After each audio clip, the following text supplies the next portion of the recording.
Hi, this is Dr. Chai, and I'd like to take a few minutes and talk to you about the absurdity of some of the prescription drugs that we're putting into our bodies nowadays.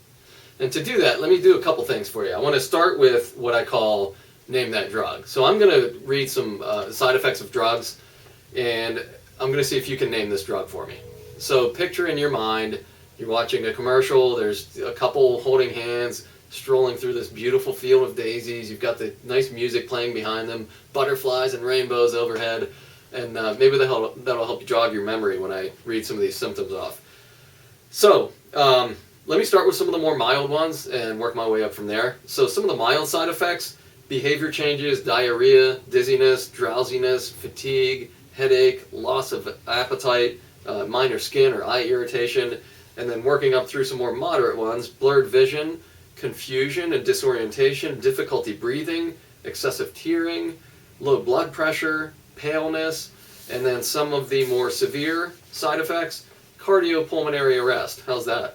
Convulsions, esophageal stricture, fever, inability to breathe. You think that's going to affect your health a little bit? Seizures, respiratory distress, thirst, and there's more, but I think that's enough. So anything coming to mind? Any one of these fancy medications you've been seeing on TV? Well, actually, this is a trick question.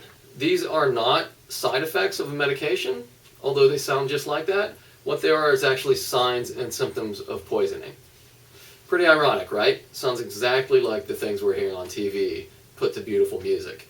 So it's no coincidence that the two sound alike. Obviously, whatever drug, prescription drug you're putting in your body day after day after day is going to have an effect, and one that's not obviously so positive.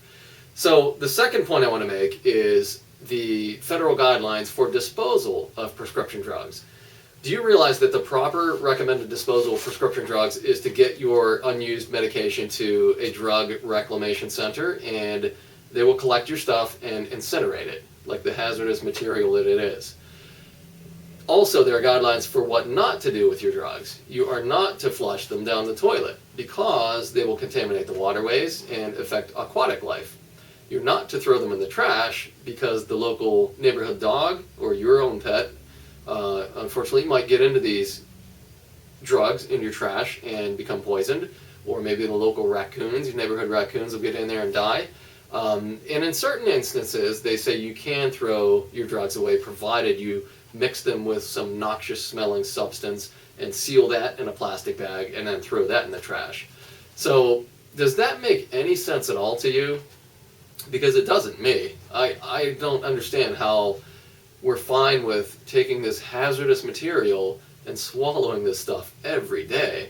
And I don't mean to make light of that, but it's crazy that, you know, they have these guidelines on disposal of this hazardous material, yet every day more kids, more adults, and seniors are being put on these drugs than ever before. And it'd be one thing if this system was working and our health was improving, but it's failing us across the board, and there's a better way. Most of the drugs that we're taking now are for lifestyle-induced diseases and afflictions, and it's up to us to change our paradigm of health, change the way we're living our lives, and get away from this knee-jerk reaction of taking a drug for every symptom that you have. So hopefully that gives you reason to pause and take a minute and think about what you're putting in your body, whether it's over-the-counter or prescription, because it makes all the difference in your quality of life and your longevity. So until we talk next time, as always, be your best.